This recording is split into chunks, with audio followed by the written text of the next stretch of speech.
Hello, everyone, and welcome back to another episode on Swish City where we're looking at our power rankings, looking at each team, ranking them from 30 to 1. We've talked about an abundance of teams already, so if you've already just clicking in, go check out those videos in previous to get up to date on every single team. But as you guys can tell from the thumbnail, as you guys can tell from the picture, we are going to be breaking down and discussing the Milwaukee Bucks today. And we're going to be going over the Milwaukee Bucks additions, subtractions, who they brought back, players that I think fit in well, players that I don't think maybe overstayed their welcome, and my overall record prediction for the team. So without further ado, let's dive in and let's get into it.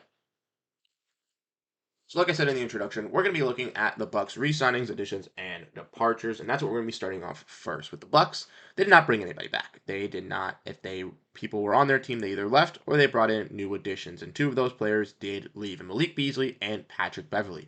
Beverley was a mid-season acquisition, and he was sent for Cameron Payne. He agreed to a deal in Tel Aviv, and Malik Beasley departed to go to the Detroit Pistons in free agency. The Bucks did, though, add three other pieces in DeLon Wright, Gary Trent Jr., and Taurean Prince. DeLon Wright and Gary Trent Jr. kind of filling in those holes for Patrick Beverley and Malik Beasley for this roster, and ultimately adding Taurean Prince for some secondary wing help for this bench unit.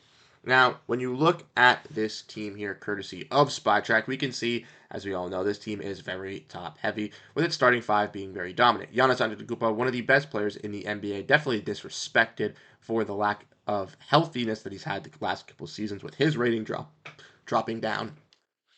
You obviously have Damian Lillard, who was a late offseason acquisition, Chris Middleton and Brook Lopez, who were obviously re-signed, and Bobby Portis, their energy spark off the bench. Now, they've also had Pat Connaughton for a little while. They've invested into some young guys as well: Margin Beauchamp, AJ Johnson, AJ Green, Andre Johnson, Chris Livingston, and now are having some veterans kind of fill out that roster in Gary Trent, Taurean Prince, and DeLon Wright to kind of fill in those holes for this squad.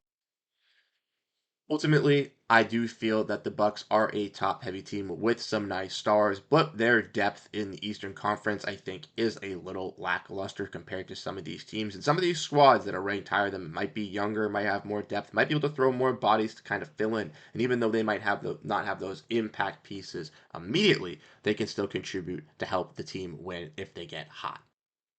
So with that all the way, let's look and break down the players that I like with this squad and players that I don't necessarily think fit in. And we're going to start off by looking at players that I think are going to be on the rise for the Bucks. First player I want to break down and discuss is Taurean Prince. Now, if you follow me on Twitter, this is a little bit of a shout out over there. Go follow me on Twitter at Bruce Velez, where I post all my NBA news for my other NBA channels, my NBA writings, all that stuff. But Taurean Prince is a player that I talked about in my latest thread, where I am talking about one player from each team that I like. And Taurean is one of those guys. Now, Taurean, coming over from the Lakers, played a solid role as a veteran wing defender and stretchable 3-and-D wing, hitting the three ball at an efficient clip. Now, Prince is also coming to the Bucks, playing with Rivers, playing with his old head coach in Darvin Ham, and with that, he might be able to get some more playing time with this Bucks squad. I also mentioned that this Bucks team is pretty weak at that wing position on the bench. They didn't really have that hole last season, mainly filled by Pat Connaughton, and adding Taurean Prince just adds some more beef, adds some more density to that wing group, and ultimately, I think helps you in the long run. I think he could work alongside, plug and play. He could be thrown into the starting lineup if one of the players gets hurt, if one of the players isn't looking great, if he needs to finish out a game, if his defense is stepping up, if his shot's going in, he can step up and do that. But ultimately, playing as a defensive piece for this bench unit is what he is going to be known as, and he is going to be their main contributor and main wing defender for this second unit, and kind of helping out those other guys with his other veterans. Next, we're going to be talking about another one of those veterans, and that's Gary Trent Jr., another acquisition that I really like by this Milwaukee Bucks team. Malik Beasley was their scorer, was their shooter, had one of the best three-point percentages in the NBA last season for the first half, and I do believe that Gary Trent can do that at a better and more efficient clip. I think Gary Trent Jr. is just a better replacement of a player than Malik Beasley. I think he brings more on both sides of the ball. I think he's a little bit better on the catch and shoot type of game. And I think his name value brings a little bit more value than a player in Malik Beasley. Not to critique Beasley, he's still a solid role player, but I still think Gary Trent could earn that role of possibly even being a six man or something like that. And I'd really like to see how he fits in. Now, for Gary Trent, it is kind of tough, similar with Tyus Jones. He's kind of in that bracket where he's young enough and enticing enough to kind of believe in, but not necessarily throw a whole bag at. So he's kind of in that middle zone. And with the new CBA, it made it very difficult for him to secure a long term deal. That's why he signed a veteran deal with this Milwaukee Bucks squad. And I'm very excited to see how that looks, how he fits in, how he is going to shine in with this squad. Because if Beasley did it alongside Lillard, I only feel confident that Gary Trent can do that at a better rate. Now, when talking about players that I dislike, it's not that I dislike this player. I just do not believe in him as much as everybody else is. And that's Chris Middleton. Now, Chris Middleton, don't get me wrong, loyal player, stayed with the Milwaukee Bucks, could have left in free agency, but he decided to come back and stay with the team. And I think that was a smart decision for him and smart for the organization. But ultimately, for Milwaukee, it has hurt them, it has hindered them because with the new CBA restrictions, they had to bring Lopez back, they had to bring Middleton back, but now those guys are tied up long term. Like I said, let's look at this contract sheet here. Brook Lopez making around $22 million, Middleton making around $31 million, and that is alarming for this squad.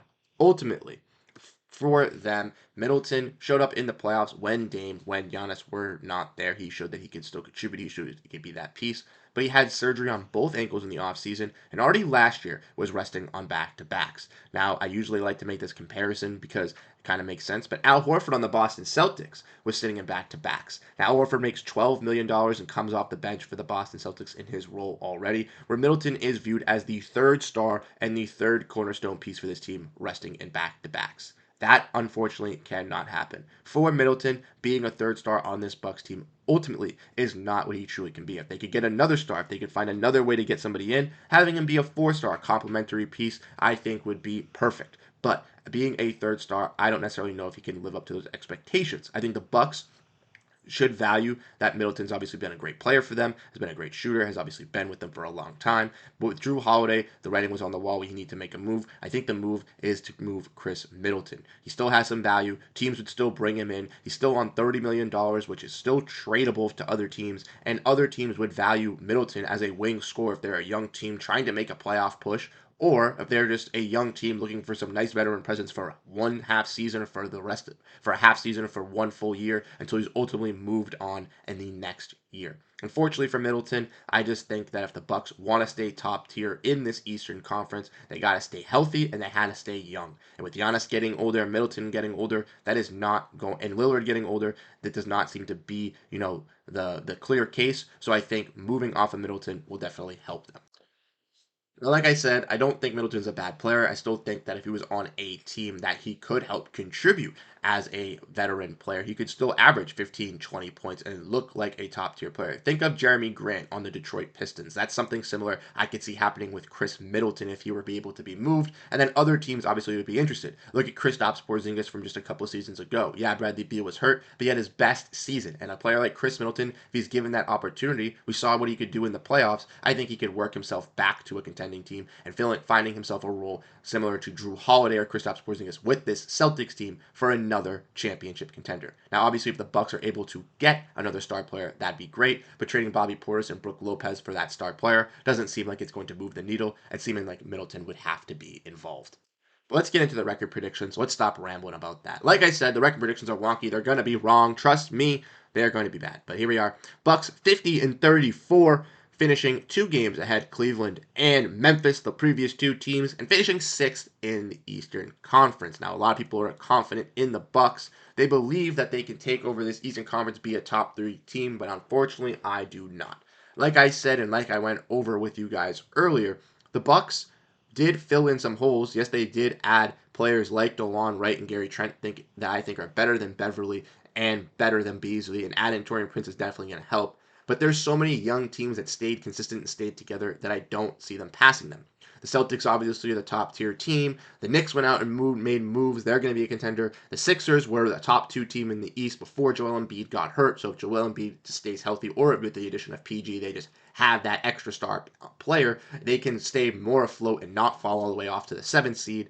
They're the top three in my opinion. I honestly think with the Pacers keeping their continuity together, also growing, being a young unit, they're going to be able to outrun this Bucks squad. And with Orlando, I'm just very confident in their depth. But like I said, let me know what you guys think down below. I still think the Bucks are a top tier team in the East, just with a little bit of age, just with a little bit of rust. They've fallen off a bit. They could still make noise, could still be detrimental in the playoffs if fully healthy, getting a weak matchup. But honestly, I think the writing is on the wall for Chris Middleton, and a move is going to need to be made by this Bucks squad to get those championship hopes once again with Giannis and Damian Lillard. Go out and try to get Brandon Ingram. That's a player that I would like to see, but let me know what you guys think down below. Once again, you guys have been absolutely fantastic. Showing your love and support on the revitalization of the channel. It's been absolutely fantastic. Let me know what you guys would rank the Bucks. Did I have them too high, too low? What are your honest thoughts? What are your honest thoughts on my analyzations? I love thinking and reading all your comments. You guys have been absolutely fantastic. Have a great rest of your day. Peace out.